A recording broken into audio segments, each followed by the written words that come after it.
team starved of success for so long. They've seen dark times on the field. They've seen tragedy often. And now, remarkably, they're in a grand final. That's as good as I've seen a Melbourne Footy Club play ever. It's a standard that I haven't seen for a long time. I'm ecstatic for this group. It means so much to the supporters, it means so much to everyone back in Melbourne that are doing it tough. We believed that it was possible, and here we are now, 10 days out from the biggest game of the club's history. It's been a journey, a lot of work from a lot of people has gone into getting the club to it is and the opportunity that presents itself, and I'm sure the emotion will come out. They've just restored all the pride to the Melbourne Footy Club brand, and they've got one more big step to go. I feel like we've really embraced who we are. We're all here for one goal and one common goal, and that's to win a premiership. The ghosts of the past seem to have disappeared. This really feels different. This feels like Melbourne's time. The 1964 drought that we all talk about, that's not over. That's not, definitely not over. Definitely not over. Definitely not over.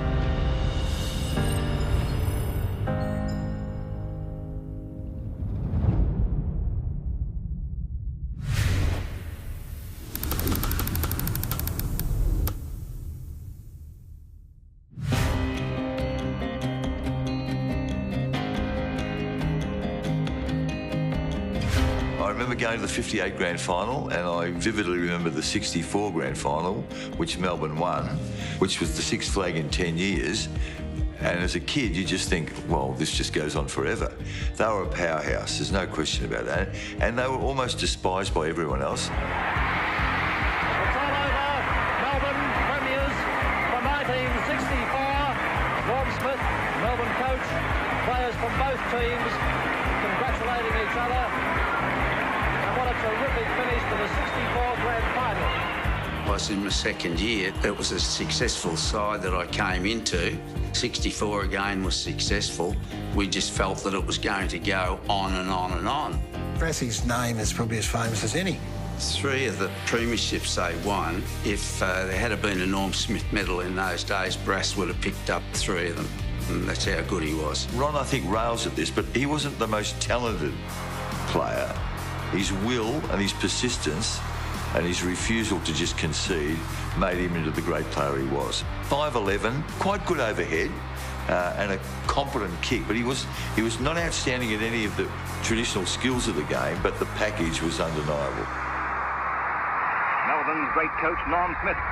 Norm was very hard, there's no doubt about that, but apart from that, he was a good guy, and everybody really supported him from a player point of view. Architect's not the right word, but he was the boss. He was the army general, had a good team, not a great team in terms of pure talent, but he brought them together and made them into a unit that just no one could cope with. No one, even people who lived through it, can understand what happened.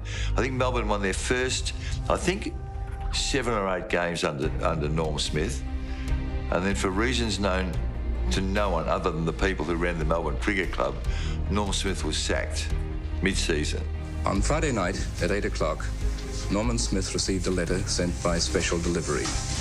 The letter produced the bombshell that his appointment as coach of the strongest football club in the history of the game was cancelled as from that date. Given that backdrop, it's just impossible to conceive how that could happen. It was unacceptable to me that I could work with men who wouldn't back me, men who would expect me to get the utmost from the players and demand from the players the loyalty and support, and at the other end of the line were not prepared to give me their support. That's where it started. Norm got into strife for criticising an umpire, and the club wouldn't support him, and that's when it all turned sour. I am Melbourne, and I'm Melbourne through and through. The thing that I feel is grossly unjust is the allegations that the club have made on Norm Smith's character, which I feel is wrong, and I can't understand any committee coming to this decision and allegation after knowing the man the way they have. Do you think the wound can be healed? No. It's the most ridiculous decision probably ever made in the history of footy. I don't know whether it, halfway through 2006, whether it's having a big impact on what's going on at Western Oval or Windy Hill, but yeah, no, Again, for people that don't know that story, they just look at you and go, that's not true. Well, it was. I've had to listen to something that I love. It's not very easy to take. I don't know what I'll do, Tony. Smithy was reinstated after, I think, only a matter of days. The bond was broken between the cricket club and the great coach. And even though he stayed on for a little while, it was never the same. His commitment to the footy club was mortally wounded by that event.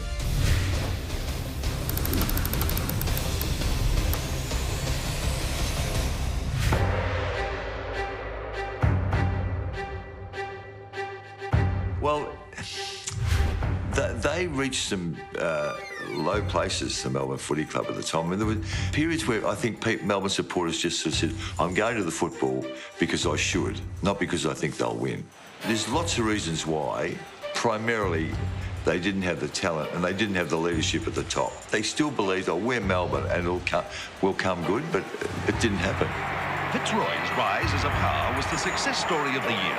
At VFL Park, they massacred Melbourne, kicking a VFL record of 36-22, 238 to Melbourne's 6-12-48. It was the biggest score and most mammoth win ever. In terms of the leanest and darkest of times, he was the beacon. Robbie Flower up high, hooks it down, goes on again, knocks it back over the top.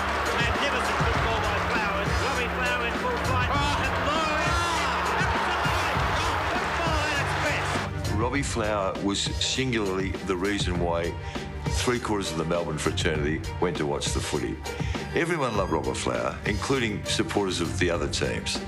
The skinny bloke in number 2, beautiful skills, played the game in the spirit in which it's meant.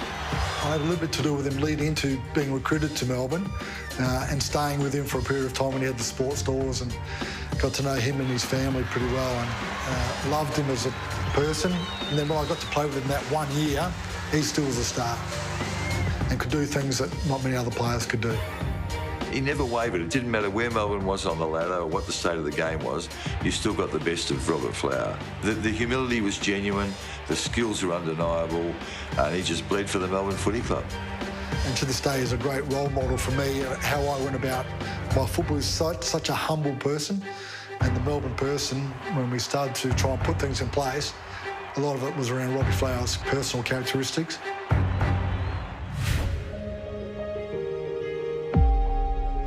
The last round of the 87 season, Western Bulldogs at home to Melbourne. As it turned out, every position in the final 5 changed that day, and Melbourne got in because Hawthorn beat Geelong in the last minute. Give Robbie one last chance to play in finals, and he did, and he was the one who turned it around in the second half of that game.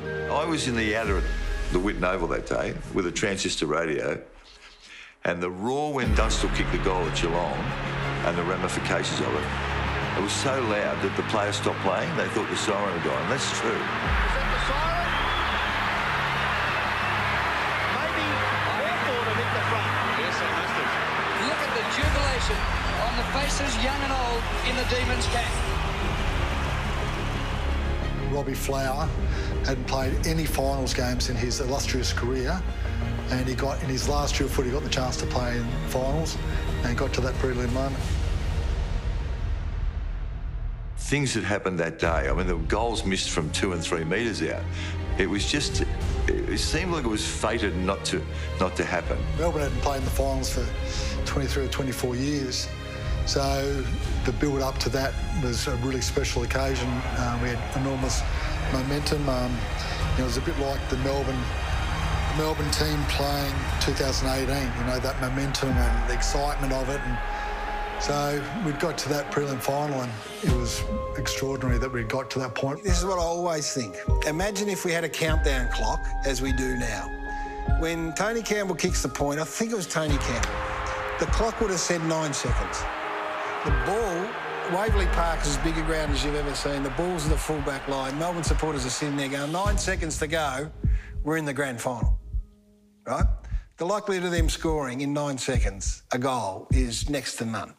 So Michael Tuck kicks the footy in, and you're watching it, 9, 8, you're going, geez, don't let anyone mark this. The ball goes over the pack and Peter Schwab marks it, right? You're looking at the clock and you're going, 7 seconds. Hold him up, make him kick over the mark, and the siren will go. Don't let him play on. Peter Schropp goes bang, handballs it out to whoever, can't remember. You think, God help me, please, no mark. 6 seconds, 5. Gary Buckenara's going to mark the footy, right? You're thinking, don't let him mark it, or at worst, don't give a free kick away. Langford comes out with the ball, drives it down, Buckenara trip, Buckenara's free kick. Free kick, siren. You're looking at the clock, you're going, he's not going to kick it, we're still in the grand final, 2 seconds. Just don't do anything silly like run across the mark. It's 15 metres! 15! What pressure on Gary Buckenara? Siren. 15 metres, goal, out of the grand final. Melbourne are in. There's the kick. It's a goal! It's a goal! If you knew how long there was to go when that ball was kicked in, you would sat there would have thought, is this a dream? And then Swooper just came in fuming and pointed his finger and said, don't you effing do that again, Jimmy. And you could hear a pin drop. True or not, I'm not sure if this is apocryphal. Jim said, I saw whoever it was on his own and I didn't want Buckenara to kick to him. And the answer is Jim. The siren went, he can't kick it to him. I don't think Jim knew. I don't know. Did you hear it? No. I'm not sure he knew the rule. It's a defining moment in Jim's professional footy career. He spoke to that often. He said he went off overseas thinking, I'm not coming back.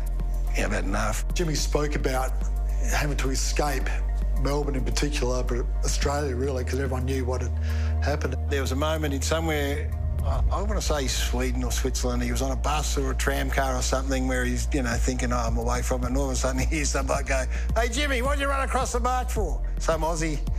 And Jimmy realised that he couldn't run away from it. So he did what he always did. He went back to Dublin, trained like a crazy man, ran up the mountains in the snow, came back as the fittest player, played in the grand final in '88, and by 1991 he's the best player in the competition. I bet that's a pretty good story. I really think that was a driving force of him taking responsibility and getting on with it and becoming a great player. Jimmy was as an official as he was as a player. No job's too big. Who says we can't do it? If we work hard enough, we'll make it work. I had the utmost respect for Jim and his skills in talking and leading people, and not just youth, anybody. I used to call Jim the Pied Piper. When Jim spoke, everybody wanted to listen. So I just knew he'd be an unbelievably good president for the footy club, and I thought he could get us on the right track. So I worked closely with him and drove him mad to say, you should become the president. And it was only stopped by his, cancer diagnosis. His resilience, probably how he went about his life, and later in life, as we all know, with his cancer battle, you knew he had all that fight in him from the way he handled the resilience of some of his career stuff from 1987 prelim final. When he went into the footy club, Jim would speak to everybody. Everybody was important, and you gained a sense of confidence that we're going to get somewhere here. Like, this was the time we were all going to take some steps forward. We were very confident about what we could put together. Financially, we were cooked. And he had to save the foundation. He called it the Foundation's Hero Dinner, and he got everyone he never knew. He invited them to this dinner. And then you're all there, and you're going, right, it's time to do your bit. So he said, everyone stand up. And everyone stood up, and he said, right, you're in for 500, everyone. The dollar sign's going to go up. Now, you sit down when it gets uncomfortable for you. And sit there, and he's just looking at you, daring you to sit down, right? So it gets 1,000, and he's looking at you, daring you. So it's the 2,000, and then gradually people are sitting down the room, and by the end of it, I think he wiped over $1.5, maybe $2 million of debt by the end of the night. And him trying to do that and fight cancer, I mean, that's extraordinary. I knew that Jim was really, really sick, and his footy club's, he's trying to save a footy club. At the same time, he's trying to save his life. There was a bit of a shame in that for me. So, I went round, saw him the next day and just asked if he needed some help. That was 2011. I think he passed away in February or March the next year. He was still the president of the footy club. I only knew him for 2 years. And I only knew him when he was sick as well, which is one of my biggest life regrets, because Jim was an incredible person when he was sick, so you can only imagine what he was like when he was fit, healthy and well. But 2009, Scully, Trengrove, Gisberts, Tapscott, all taken in the first round, all before me. Every Melbourne supporter in their own right had got to be excited about those 4 players. But Jim, weirdly, in a room full of those players and their families, stood me up and made me stand up and go, oh, this kid's going to be our best player, he's going to do things differently, he's going to be a star. And I'm sitting there going, why does he think I'm going to do things differently?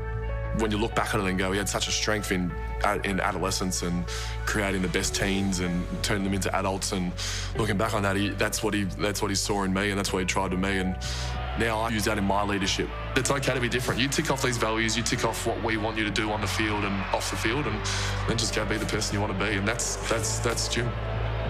You tell me a better story than that. You tell me if you can come up with a better story.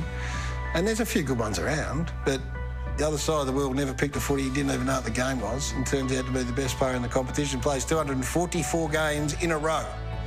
244 in a row. Plays for Victoria, he plays for Australia, he plays for Ireland.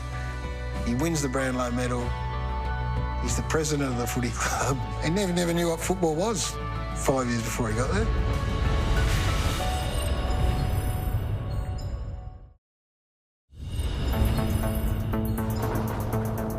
He doesn't get the credit he deserves, Sweeper. Melbourne finished top 4 5 years running under Northey. I don't think we were the most talented footy side going around, so his ability to extract every ounce out of that group is, by any measurement, a successful coaching stint. And we played a grand final, came up against a team that we were probably, in hindsight, never going to beat. That 88 Hawthorn side, that's an All-Australian. You go back through that 88 Hawthorn side, that's an All-Australian footy side. And we'd come through. We had to win the last home and away game to make the finals that year. So we did it the hard way. Great atmosphere when they came onto the ground, and Melbourne have been starved of success for so long. Everybody wants to see Melbourne get up and win this grand final.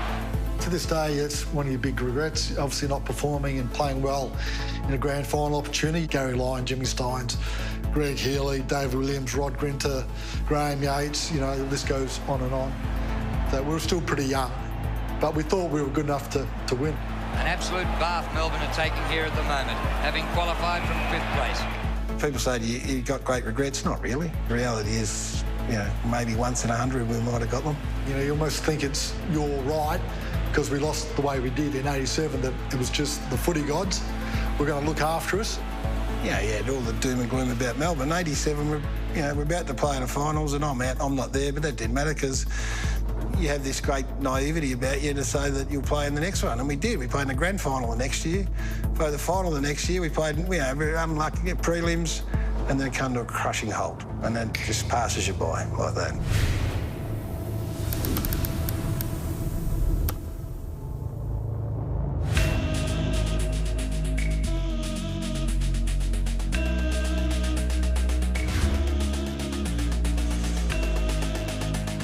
As the captain at that time, we never wanted to associate ourselves with the politics of footy. That was our stance. I wouldn't, and the playing group wouldn't endorse a merger, because that wasn't our job. But at that stage, it looked like we were in a bit of trouble.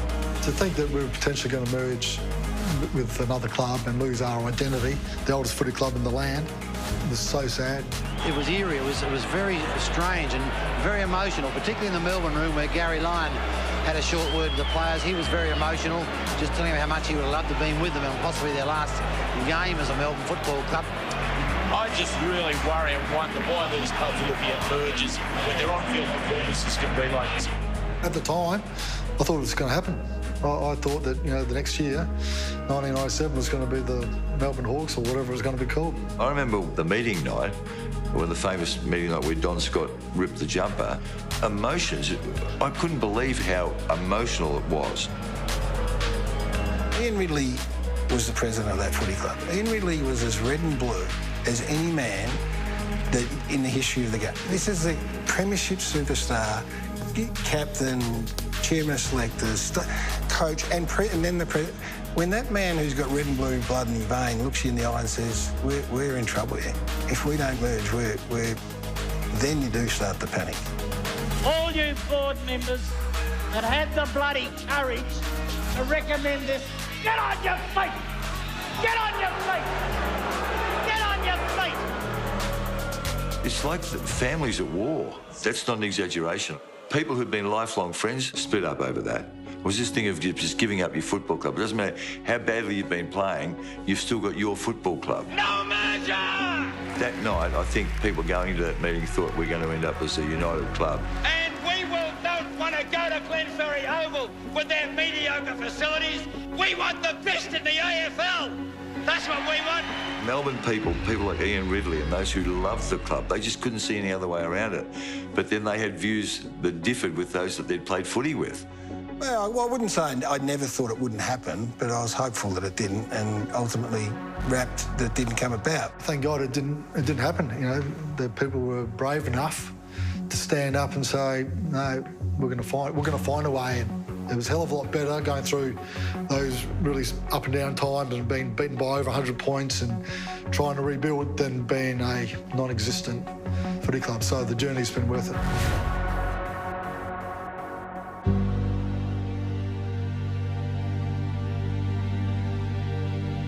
One of the oldest football clubs in Australia and probably the world.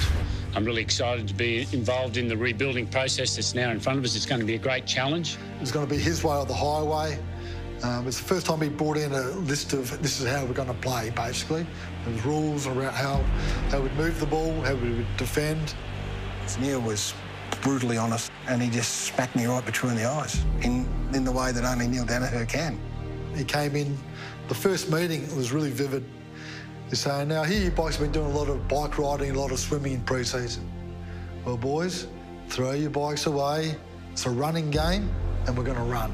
For Neil, it was get fit, chase the ball, don't give in, and take out anyone that's in your path. Todd, what was your time for a 4K? I said, no idea, mate. He said, well, why not? I said, oh, look, I just think playing the midfield, that 4K is not a true indication of how you play the midfield. It's more short, sharp sprints and all that sort of stuff. He goes, well, if you don't get under 15 minutes for your 4K and you want to play in the midfield, you won't play in the midfield. Now, do you think it's important? So it was right in the nose. 98, we played in the prelim. 2000, we played in the grand final. David Neitz, captain for the first year, coming out onto the ground. What a moment it is for the Demons. Melbourne haven't made the grand final since 88, so I'm sure each and every one of these players has set them play a huge part in today's game. That Essendon side was, you know, you talk about the 88 Hawthorn, well, that 2000 Essendon side would be up there as well. Here's a goal for Buick, and he loves those. Now they're on fire. Now they're running. They need a miracle to get back into it in any way, shape or form, because the Bombers are playing great footy here. And this great team is putting a space in the Demons now. In my mind, it was 88, and the two grand finals that Melbourne played in just happened to coincide with these two great sides. They came around quickly. So when it comes around quickly, you're not as hardened and battle-hardened, and, you know, another 3 years of that group staying there together, another 2 years, and, you know, they make a grand final again, then they're ready to fly the flag. I think it just happened that quick, and the ruthlessness and the brutality of grand finals, Essendon were ready for it. I don't think that group were quite there yet. Danaher had an unbelievable impact on his men.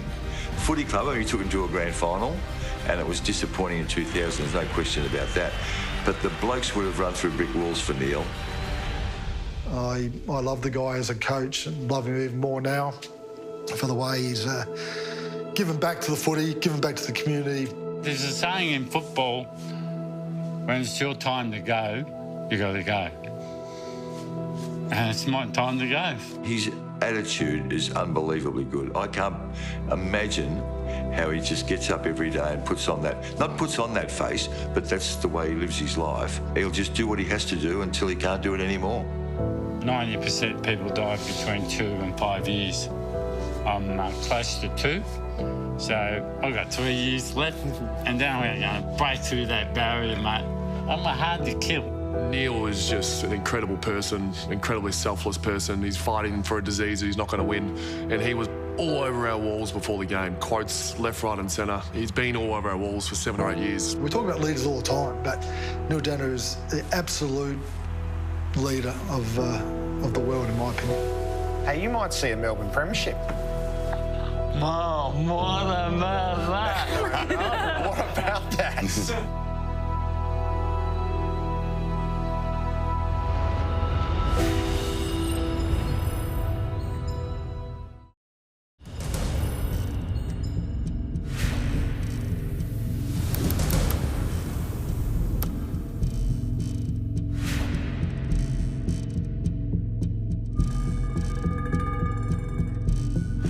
I remember he's like not wanting to go out on a Saturday night after we got flogged, and you know, I'd send my wife in to pick up burgers on the way home because I just didn't want to get out in my Melbourne uniform. Trust me, Geelong's one of them. And I'm supposed to be commentating on this game, and up in the television there was a Melbourne versus Geelong game down at Cardinia Park on. And as you always do, you're watching, but you're always keeping an eye on. And I just watched, and in the end, I couldn't sort of take my eyes off it. It has been a feast like we have never seen before here, and it could be the last supper for Melbourne. 37 goals, 11. By the end of that was as low as I felt, because not only the nature of it, but you know, it spoke to a club that's got enormous issues. Internally, externally, whatever, but it also was being run by a man that was fighting for his life at the same time he was fighting to save a footy club. Doesn't get much slower than that.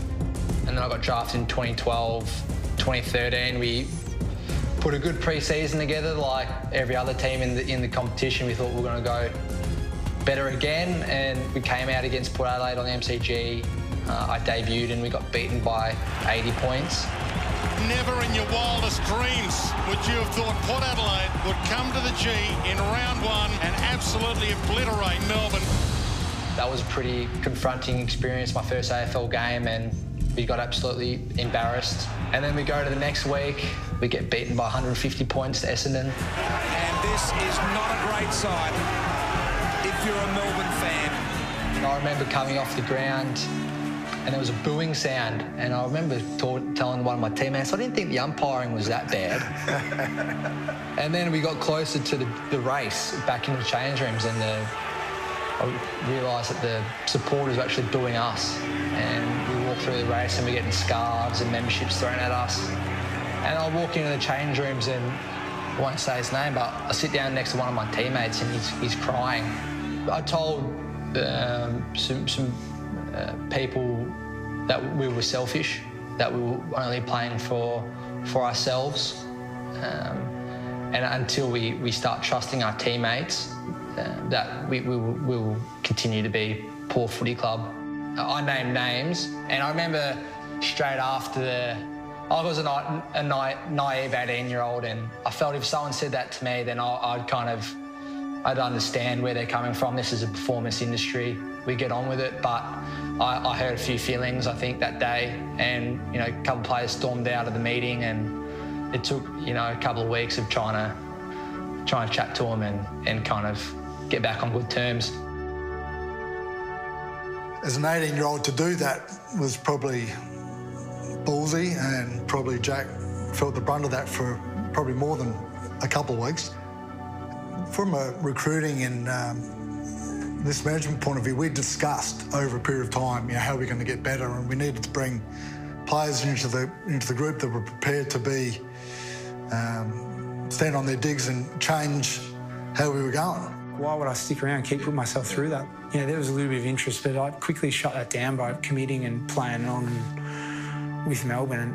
And I think there was just this affinity, the fact that they drafted me, there was, ringing in my mind when I was a young kid, my old man and parents, always encouraged me not to take the easy way out, no matter how hard it gets, you dig in and you keep trying harder. And I don't know, I just think morally it didn't sit well with me to just jump ship. I think the broad view is that the decision to get Peter Jackson and Paul Roos in was the start of the new era.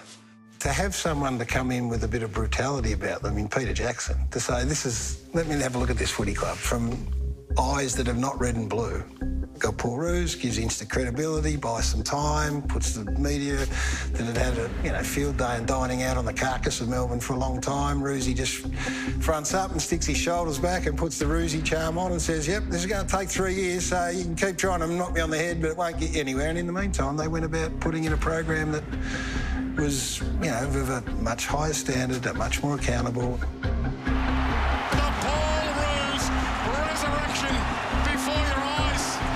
When you're rebuilding a footy club from where we won 7 games over 3 years in the lead up to Roosie being appointed, you need time to redo your whole list.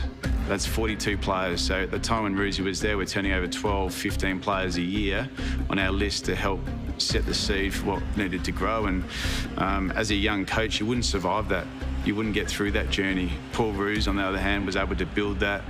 To his credit, Roosie didn't want to hang on to the job. He wanted to come in and do a job, a rescue mission, as it were, and then appoint his successor. Simon Goodwin, he must be that excited with his young players at his disposal. They are building a premiership midfield. There is no doubt about it. Jack Viney, Max Gawn hitting it down to those guys. Clayton Oliver, who's been fantastic today. Obviously well led by Nathan Jones, and Brayshaw is another one there. I see Roosie's legacy as one that brought the club time to rebuild. He's a great statesman of the game. He knew how to help rebuild footy clubs and what they needed to go after. I think that's a legacy that he should be very proud of.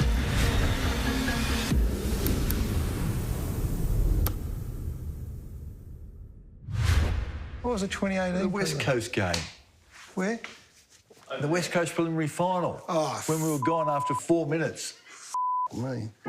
The bit I learned from it was what a prelim meant.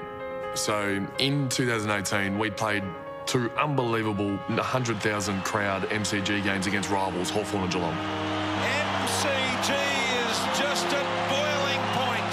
They're bubbling with excitement here, the Demon fans.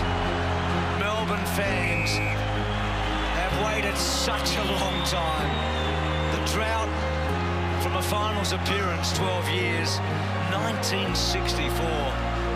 Since the flag. We've seen the Dogs and the Tigers in recent years, the last couple of years, and now Melbourne might be the fairy tale story of September. Prelim was almost like the added bonus for us there. They look at each other in the eye. It's just imagine the heart-pumping, pulsating environment is here in the West. They had swept through that final series with the Demons, and we all had this hope that that was going to be the day.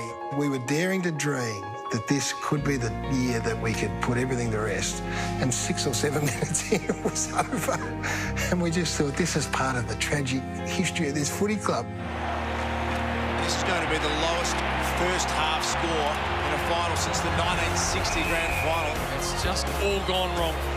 The Perth game was almost as disappointing as the low points on the way through. Looked like the kids from grade 2 were up playing against the kids in grade 6.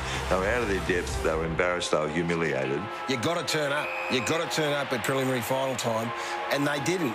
And in no circumstances has a Melbourne player handled the occasion of a preliminary final.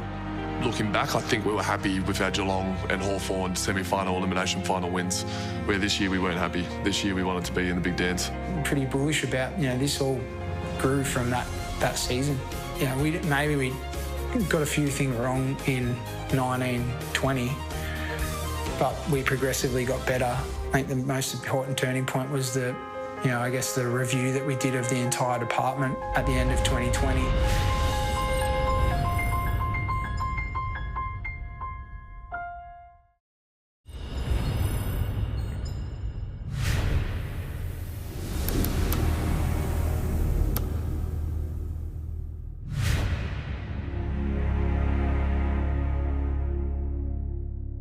We were all under the pump. We'd come 5th into a prelim and then backed it up with 17th and 9th. The whole club was under the pump. It got to a point in 2020 where we thought we were on-field performing extremely well.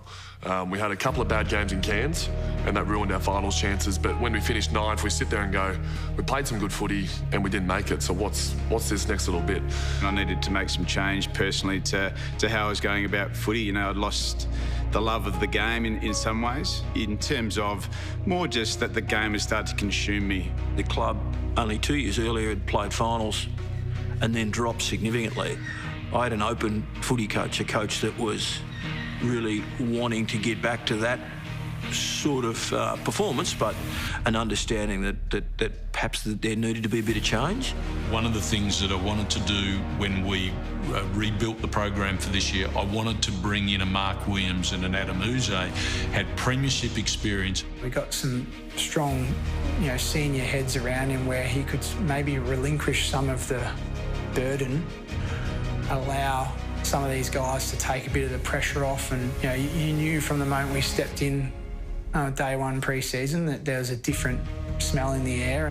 There's no doubt that the player group really took ownership of the standards and disciplines and the living the values, and that was driven by the player leadership group, and it felt different in the pre-season. So pretty clearly and pretty early on, they called out that we want to be a really successful footy team and we play in and win significant finals. So what's the gap? This is the playing group with some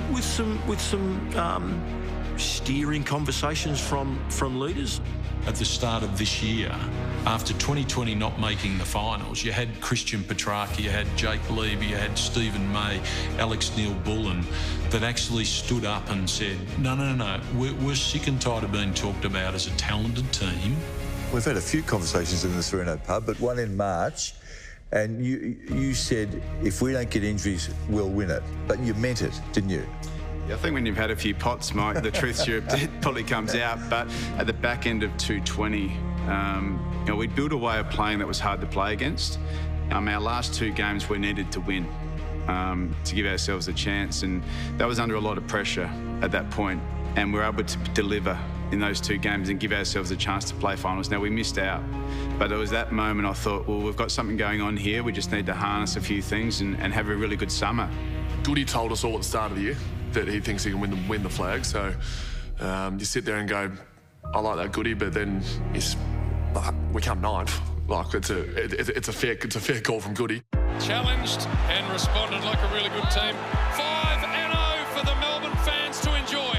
It got to round 6 and the jury was out. We'd beaten Geelong, but Geelong were a slow start. So I think they were 1-3 or something. And then the other 4 teams we beaten all weren't top 8 teams.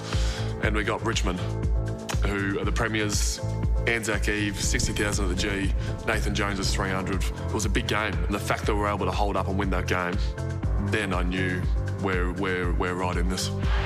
They're on the edge of their seats, the Melbourne fans. It's been an extraordinary night. They're going to go 6-0 for the first time since 1965. It's been bloody hard, bloody tough, and they've stuck by us. Just stick with this group because we're going somewhere pretty special, I think. So we still had some pretty strong teams to play. The Bulldogs clearly being one of them. The Brisbane, the teams that ended up being pretty strong. What gave me great confidence that we were heading the right way was when we were challenged in games and things didn't go our way, there was this resolve in this group. 1v2, the heavyweight champs. At the moment are the Melbourne Footy Club. They are on top of the ladder. They've stared down Geelong, Richmond, Western Bulldogs and now Brisbane and done a number on all of them. So Melbourne fans are starting to believe they are the real deal. I just went through, won lots of games, the best 6 of any club in the competition. They all played well. There was hardly a falter, was there? And a minor premier to be decided here tonight. Cats have kicked 9 goals in a row. Pickett looking for another, kick the first of the night. He's got 2. Quick response. Spargo got it. Back-to-back goals. Can Oliver get a goal from there? Oh, he's got it, Clary. 3 unanswered goals. The D's are right back in this. Chance McDonald, hand on it. Spargo looking for another. He has! Can you believe this? It's a 7-point game. Barry French almost run down, kicks the goal. Lever, happy to take a little off it, but just hope goes there. My first thought was why have I put myself in this position? And against Geelong, which I've had a horrible history with my set shots. And I guarantee you, every single Melbourne supporter at home was going, oh no. It's funny, all I could hear the whole time was Tom Hawkins. He was on the mark. He was saying 2018 the whole way in, which is the year I missed. And it comes down to this. And Melbourne are minor premiers. Just like that. I'm pretty emotional right now, to be honest.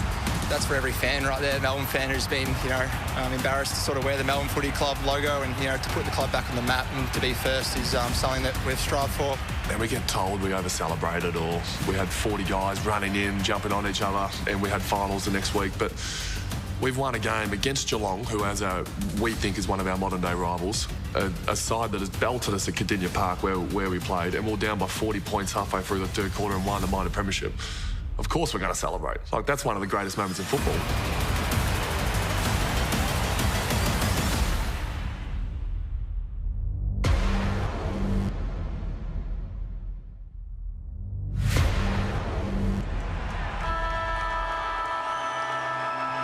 The time for talk is done.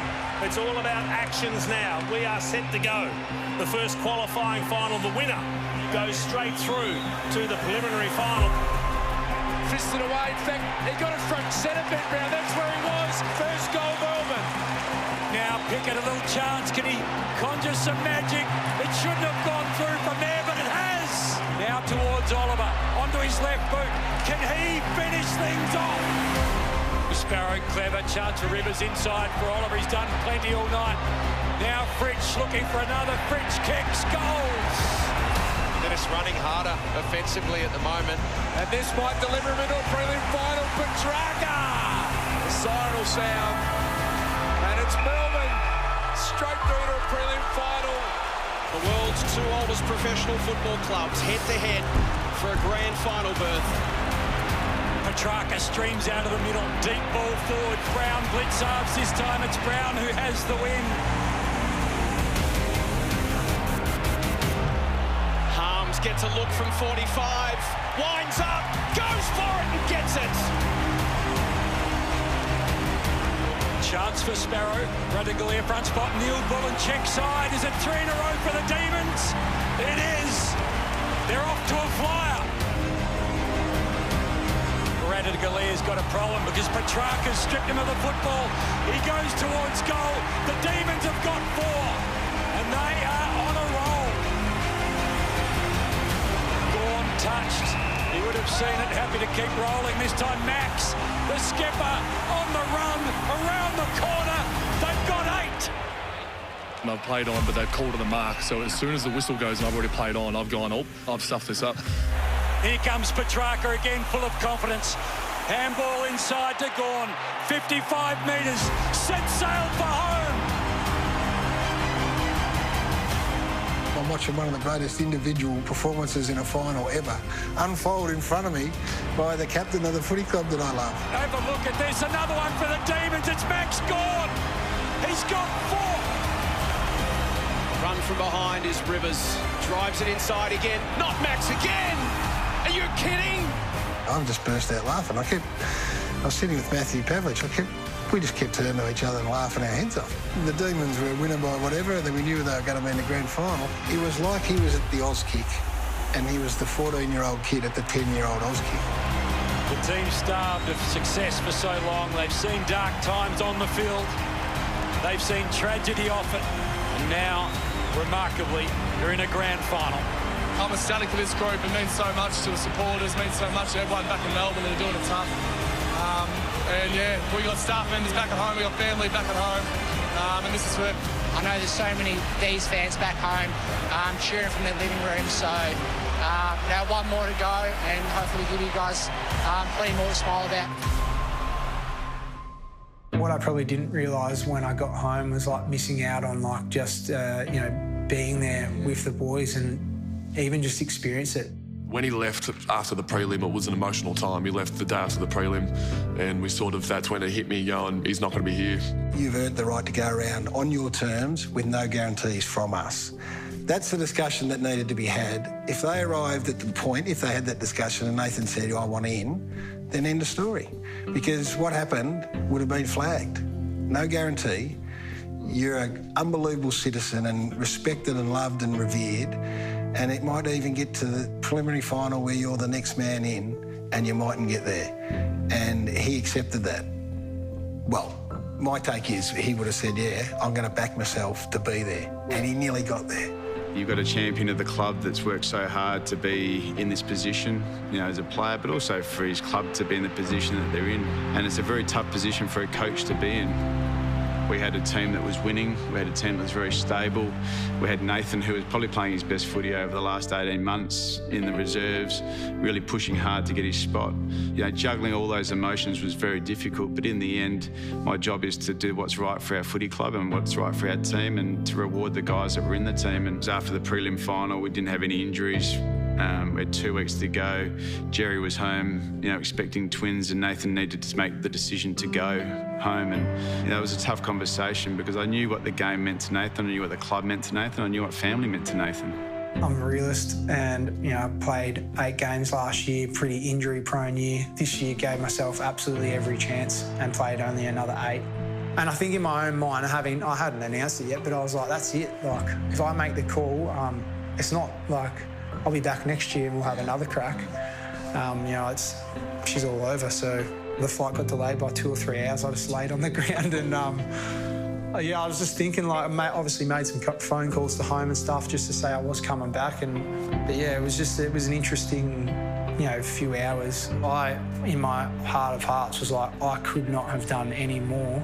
And I've still missed out by, like, that much. As far as, like, my form, my fitness, you know, my energy, leadership, I pretty much tried to tick every box. You know, I was, fingers crossed, praying for the fairy tale for me personally to come true. And in saying that, you know, I walk away retired and I 100%, hand on heart, gave myself every opportunity.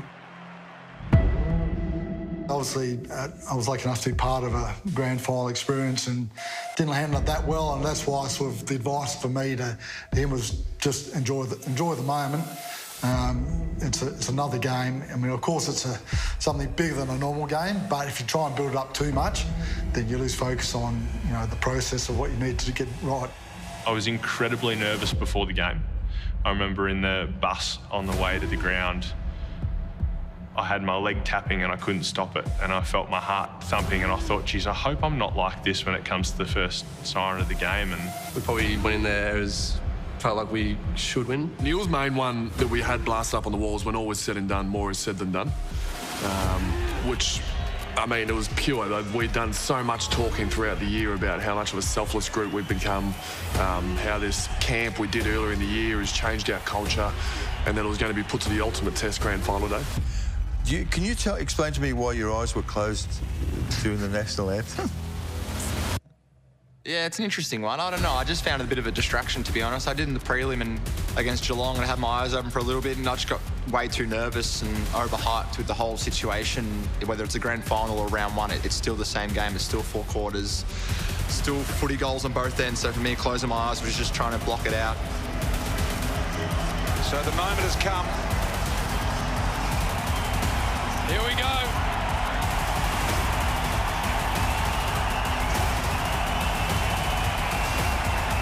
History to be made in the West.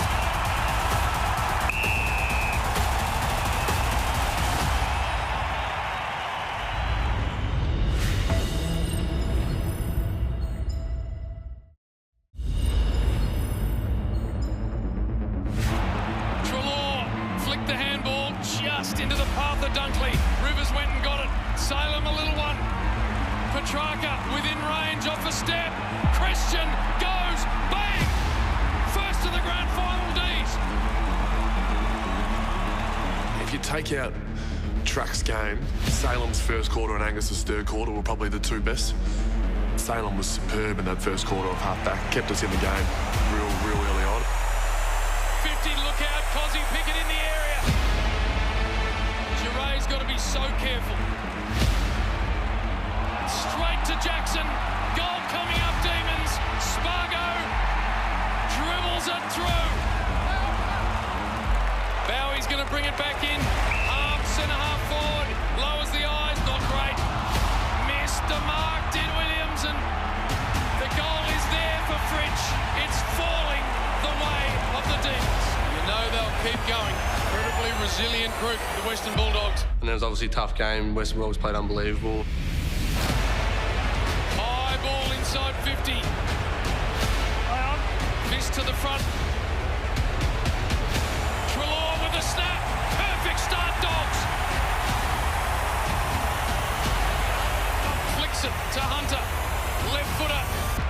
Gets it back to a hot spot. Eddie got to walk through. Chalor again. 2 in the turn. Had a couple of games where momentum's been pretty strong, but that grand final was just, momentum was, first quarter, second quarter, then just kept swinging the whole time. It was crazy. Chalor out of the middle, having a great quarter. Onto the favourite foot of Bontempelli to Joe Anderson. Couldn't mark. Norton, beautifully off the deck. The spin and kick. Just outstanding, Dogs. This to put them in front. 21 points the difference. 16 minutes ago. This will test his distance, Hunter. 45, close to the man on the mark. It's online. It's got there. The Dogs are in front. To make it a 6-goal second term. Bontempelli in front. Oh, the champ.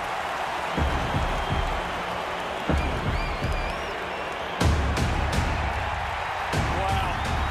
As good as it gets, that man on the screen.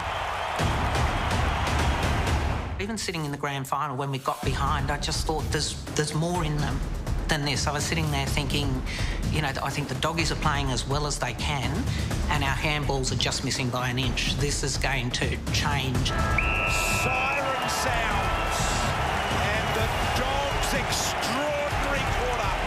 Melbourne led at 21 points at quarter time, and now the Dogs by 8 points at half time.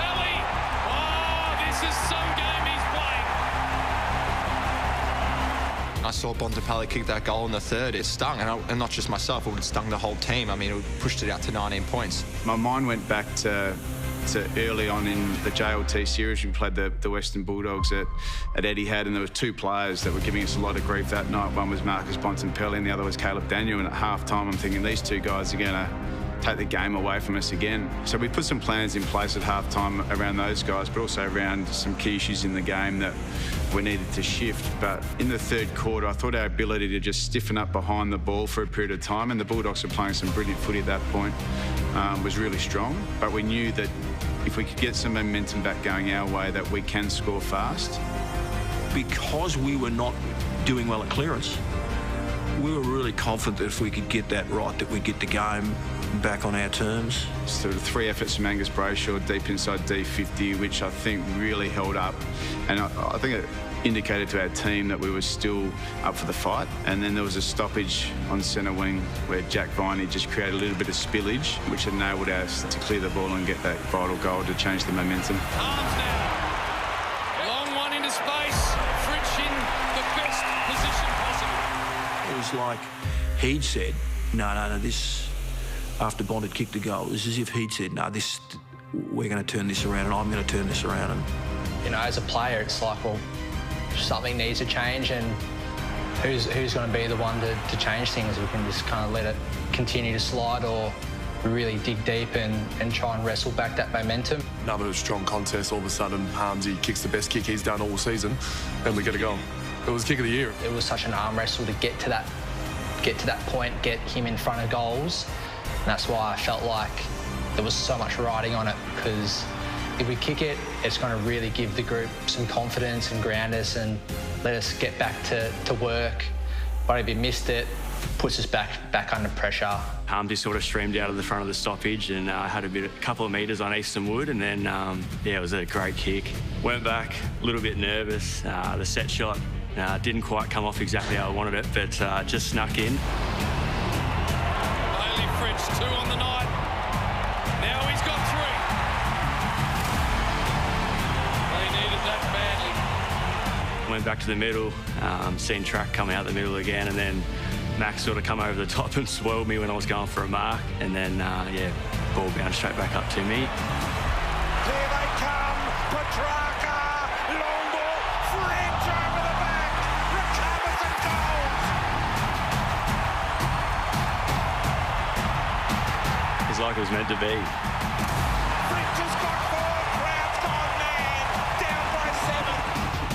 I was sitting between Gary Lyon and Gary Pert for the grand final, so my two stressors on either side. But I just said, you know, when we started to go good, I leaned over to Gary Lyon. I said, this is going to be like Geelong, because I just sense that there's something about this team, this club, the culture that we have that's really, when it gets going, it's extraordinary to watch.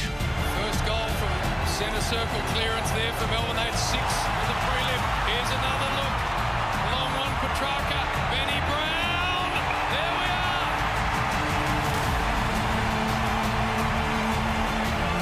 They didn't have much of a fight against the Lions. They didn't have much of a fight against Geelong. This is the first time they've been taken up to in the final series, and they've responded in the right way.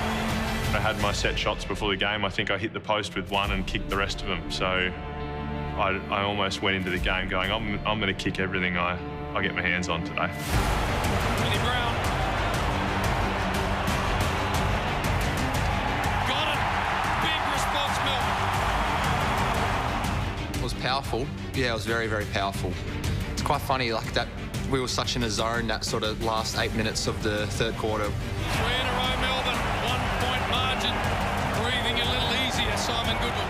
Angus in the third quarter, he almost turned the tide for us. Like I said before, how there was contest after contest after contest. It all happened to be on his wing. Like, it was phenomenal. Langers, who's been the dominant winger throughout the year, was quiet over the other side while Angus was playing one of the games of his life. Sloppy kick by Daniel. Brayshaw able to pick it up. He too was sloppy. Petrarca tries to turn his man inside out. Got it back to Brayshaw. Johansson closes. Dogs did well. Now he flicks it over the top. Angus Brayshaw back with the fly. Big moment here. Oh, that is perfect. Absolutely perfect. Grand final day, it happened to be the day where his wing was where all the ball was being played, and he was putting in some amazing contests and kicked the goal that put us in front. If you look back on the year, and I do, like, selfless was our key word, and he was the epitome of it. 4 in a row, Demons. I thought I was going to play ruck the whole game, and Luke will come in and play on Tim English. But there was a moment there in the third quarter where I'd had those few efforts and I was a bit tired, and I got to the bench and I said, I think now's the chance to do what we said we were going to do, Goody. And he said, shut up and let me coach. And then he sort of come back and said, you'll go on for Luke, come on for 1 minute, and then Luke will come back on and ruck out the quarter. I said, here we go. And then I sat full forward and watched the best show in town. Have you ever seen a minute of football in a big game like that? Nah, not like that. I think that was the probably most powerful passages of play that we put together for the year. But if you ask me, like, I think I saw it week after week. They've kicked the last 4 of this game. Long ball, pick it at the back. Petrarca. Oh, wow. How good is that? Christian Petrarca, no way. Looking at our body language and, after I kicked that goal in my face and stuff like that, it was pretty powerful. This man has been sensational today. Just the composure there, just to sum it up. Dribble on the outside, realised there was no Doggies player near him, and he's turned around and got him going again. Steve Mays in the back line yelling out, like, slow down, like, don't kick any more goals, like, ice it, like, we're going the three-quarter time up by 12 points, 7 men track, like, nah. Petrarca and Bonampelli going head-to-head. Here he is, to Oliver again. This one will be a big one. Sparrow to make it a 3-goal, three-quarter time lead. He's got it. Melbourne are up by 3 goals on the eve of three-quarter time. I think Sparrow kicked the next goal, and then I kicked one more, and then Maisie's come back down again. Keep going, boys, keep going. Kick another couple if you can. 30 seconds left. Little one from Barney. Surely not another one. Handball to Oliver. Streaming through. Bang! Bang, bang, bang! Tocco Williams came to the D's. I started last year, started 2020, and sort of the first thing he said was, you're a pretty average kick, but he reckons I can be a good kick. Yeah, floated in and out, and yeah, don't know how it went in. I think it went that way and then come back and then just fell in. That is incredible. For Gawn to play the game that he played the week before, to be the captain when we're we're losing a little bit of momentum, the inkling is I've got to get back in there, and he could see that we'd started to swing. And so basically said to the coach, no, I'll sit this little period out. Jack goes, oh, that's exactly what you want from your leaders. I look back, as I said before, about 2018 to 2021. You look at the guys that impacted that passage of play for a 3-minute period. It's all of those guys that have just grown and matured. This is possibly the best 17 minutes in the club's history. They're shaking the foundations of this place. Melbourne are going to take the biggest lead of the game into the three-quarter time break. 7 straight for the Demons. Have them 24 up at three-quarter time. And I've heard, other people that I respect so much are seeing way more footy to me. So it's, some of the most extraordinary football ever played. And it's hard to deny that. It'll be spoken about forever. I'm still a bit stunned, to be honest, a bit shocked in terms of what's actually gone on and, the history of the footy club and what we've actually been able to achieve. Obviously, I knew about Ron Barassi and the rich history that the 31 carries. Ron Barassi would be loving this, the 31 jumper. Goal number 5 in a grand final. To be able to pull it on every week is something that is very special to me. They've kicked 10 unanswered goals and now have a stranglehold on this premiership. It's quite unbelievable. I think we were like most supporters in that last quarter. We knew we were in good shape, but it was a long time into the quarter where we finally kicked that goal where you just knew there wasn't enough time for them to come back.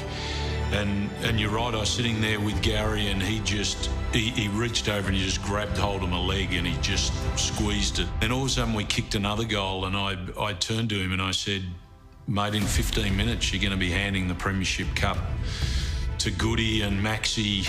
And again, we didn't talk, we just cried for the rest of the quarter. To make it 11 straight for the Demons and to give them a 48-point lead. You can't script any of this. I know we've mentioned Brass a lot, but you think of Nathan Jones at a time like this, and Sean White and Robbie Flower and the Stynes family, the Broadbridge family, and there's a whole host of others that you can't help feel for at the moment watching this. It was an emotional time, more emotional than I thought it would be, and if a little tear trickled out of my eye, then I concede to that. We were well adjusted by then. We knew that they were going to win. I mean, it was that just crazy last quarter, so the victory was assured. And everything's going through. Everything's going through.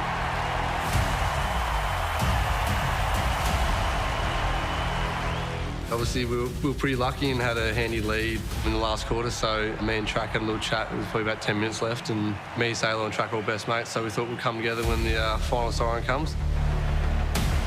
And for his 6th goal, Barry Fritz puts it through the middle.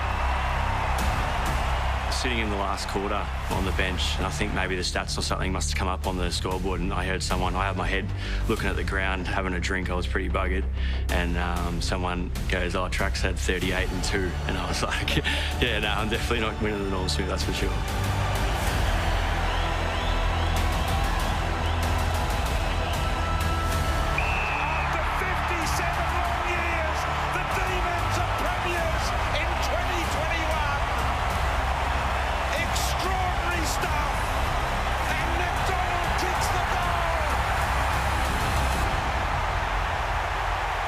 When the actual siren goes, it's honestly one of the best feelings in the world. You just sort of, if you actually watch the footage, I was just sort of running around and didn't really know what to do. Then there were about 10 people on top of me and I was at the bottom of it. So for a second I felt like I was going to die, to be honest. I mean, there was that many people on me.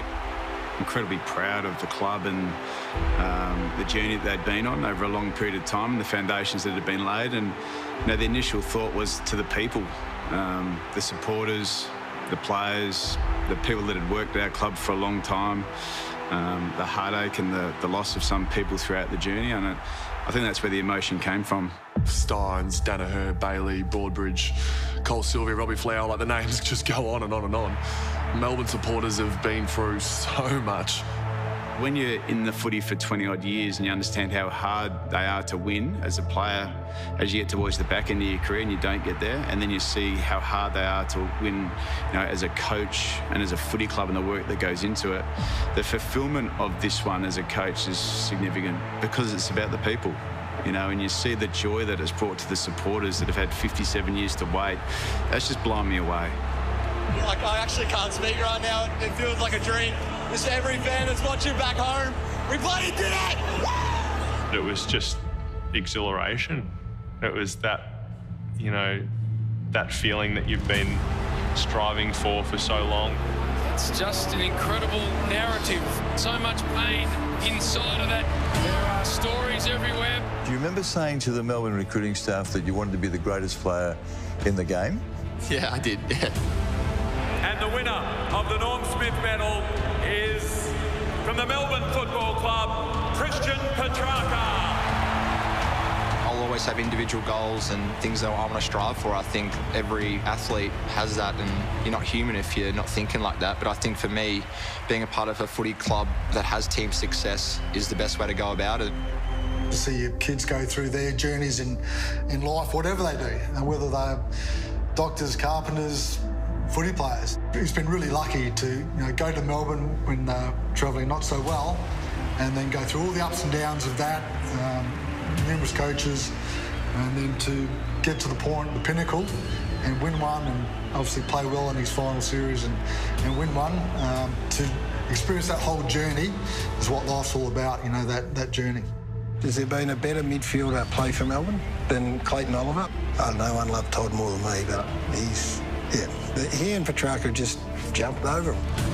Some tape on my right wrist, and as I'm a left-hander, I wrote GH for Jeff Hibbard. I knew that he was with me on grand final day, and I thought that was a little message in memory of him. I knew pretty early the fate. Jeff was gone, pretty familiar with the water and what would have happened, but I think for my family it was really tough, and to see what my family were going through was hard. That club really reached out and put their arms around me, and that's what footy clubs are great for. Definitely helped me get through the hard times, as knowing I've got teammates behind me.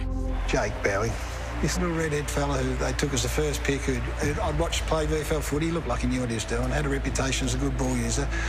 I thought, they're going to give him a run before it gets serious. Played really well. He didn't play in a losing game. He walked off with a premiership medallion around his neck. That story blows my mind. Ben Brown today competed hard, kicked three, discarded by the wooden spooners last year, and here he is in a flag. I always wanted to stay at North Melbourne, and I went in with that intention. I think at the end of the day, the move was the best thing for me, and North obviously believed that it was the best thing for them as well. The numbers didn't lie. He was the highest goal scorer in the competition over a period of time. Why wouldn't you? He could well go down as the greatest. That's a massive call, obviously, with the likes of Ron. I think the impact Max has had as far as galvanising the club, and the progression of helped and witnessed him grow into the role he's in right now, and he's only going to get better. Max is going to be remembered as one of the all-time great Melbourne players and leaders. And there's absolutely no question about it. Max is a captain for the age of footy right now, the era that we're in. He's slightly left of centre. He's embracing of everyone's different personalities and natures and the expectations. He understands the hardship and toil. He's had knee reconstructions. He did it hard early in the piece. Wasn't a walk-up start for him. And now he's the most influential leader in AFL footy. It's an unbelievable story. Lastly, after 57 years of pain, it's coming home. It was a groundswell of emotion. It was an emotional time, and I was conscious of getting the cup to them and then getting off quickly so that because I knew the boys were on the charge, and they did.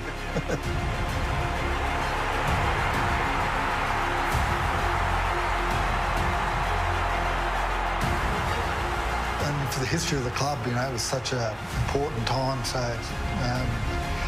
to see it unfold was great. emotional now. You go, Jim. I've never seen him cry ever, and now he's cried on camera. No tears yet. No, it was. I mean, it was such a big moment for the club. I had my brother in the pocket, especially after the passing of Jeff. To have Mark there as well was special. I don't know what came over me. I remember the boys, carrying the cup, having a look at it, and I said, "Give it here," and I just took off, and probably the fastest I ran throughout that game, to be fair. Footy somehow snuck a phone out onto the oval kind of during the post-game celebrations of the granny, and he came up to me and said, "Do you want to FaceTime your old man?" And I said, "Absolutely." I think I saw a couple down the face. There might have been a couple of celebratory tears. I missed Max's first FaceTime. I was actually helping Jerry with the babies, and I came back, sat down. I had a few missed calls, so I got back onto him. But yeah, I spoke to maybe 5 or 6 boys, and yeah, it's pretty cool. Like, it was pretty awesome to watch. You know, as hard as it was, to think about my individual, scenario. And once I removed that, and you just enjoy it as a Melbourne supporter, I have so much passion and love for the club. I couldn't help but not be, over the moon, particularly for my teammates and more so the supporters.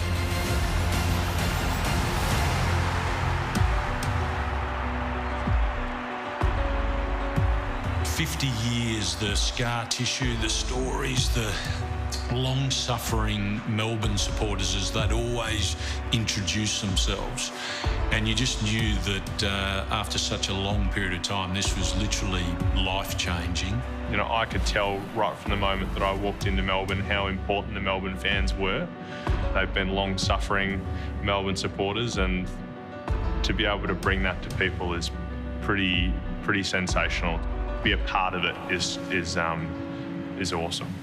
Some of the most important messages to me post-game came from the younger guys that I've worked with closely over the last few years. I may not have felt like I had done much to help them, it might have just been a training session here or a coffee there, but how grateful they were for that. Ultimately, some of those guys probably maybe took my spot as I got older, but when you're watching them win and celebrate and knowing the impact you've had on them through how they've communicated that once they've received their medals, it's pretty rewarding. It's an extraordinary time for the football club, and people always ask me, what's it like to be a premiership president? And I think to a large degree I don't really even comprehend what that means. It's extraordinary when you pick up that cup and you take it to grown men, 90-year-olds, and they come up and hug you and just say thank you. And I was like, it's nothing that I've done in particular, but sort of the whole enormity of it is almost impossible to fathom. Max, the skipper, he and I have remained close. He, of course, with the connection with Jim Stynes and with me. We've always been good friends, kept in touch, just a fantastic person. So he actually got the cup off the plane when he came back, and he drove down to Blairgowrie, and I got a tap on the shoulder from behind, and it was Max. And he had a great big cardboard box, and he said, "Don, I've got a present for you." Wow. Yeah. Tears? Oh, absolutely, yeah. No, I couldn't stop myself. Yeah, fantastic. Coming back to Melbourne, seeing the fences painted, garages painted, and people still wearing their flags on their cars and houses, it's still very surprising and a bit surreal. Going out to a cafe and people saying thank you. You don't understand how happy you've made a lot of Melbourne people, and we're very lucky to be a part of something special and to make so many people happy, and not just the fans but our families as well, people that mean so much to us. You realise the history of the footy club, and you realise the actual jumper that you're putting on every day, and the people that have gone before you in Jim Stynes and Robbie Flower and Ron Barassi. There's so many greats of this footy club. You realise that it's more than just individual success. It's about winning the first premiership in 57 years. I don't think Simon has got enough credit as he should. In time, he will be, because he's the man that has delivered the Holy Grail after the 57 years. When I think of people, I think about the legacy of so many of our great people. Neil Danaher, David Neitz, Nathan Jones, Ron Barassi, Noel McMahon. The list goes on, Norm Smith. I think of the past players that have sweated for this club for a number of years to be back here after 57 years. I say I've got the medal, but the legacy that he leaves is better than my medal. But I just want to thank this group of players to my left, and mainly two guys that you didn't see today, Nathan Jones and Neville Jetta. the legacy that they leave is better than this. And the last thing is, to you guys, it's about belonging. You should be so proud to belong to this footy club, because this is us. We've done it 57 years, you beauty. It's a little bit of what is making me be fit again, making me train again, and making me do a pre-season again, because early on in the time off in the first week, I watched the Geelong Hawthorn 2008 granny, and it was on Fox Footy. I'm sitting there going, we didn't play that game. Like, we played a completely different grand final over in Perth, night time, not in front of friends and family and Melbourne supporters. They're playing 100,000 MCG, daytime, probably all with their friends. I'm like, I want to play that game. I want to do that one as well. 35,000 back at the home. We didn't just bring it home, we're bringing it home next year as well. We're a hungry footy club. We want more. I think, the biggest challenge is winning after winning. I think winning helps create winning, but when you have the ultimate success, it's okay, well, what's next for us? What is our purpose? What can we strive for more and more? And, speaking to our playing group, speaking to our staff, they're hungry for more. It's a feeling that you want all the time.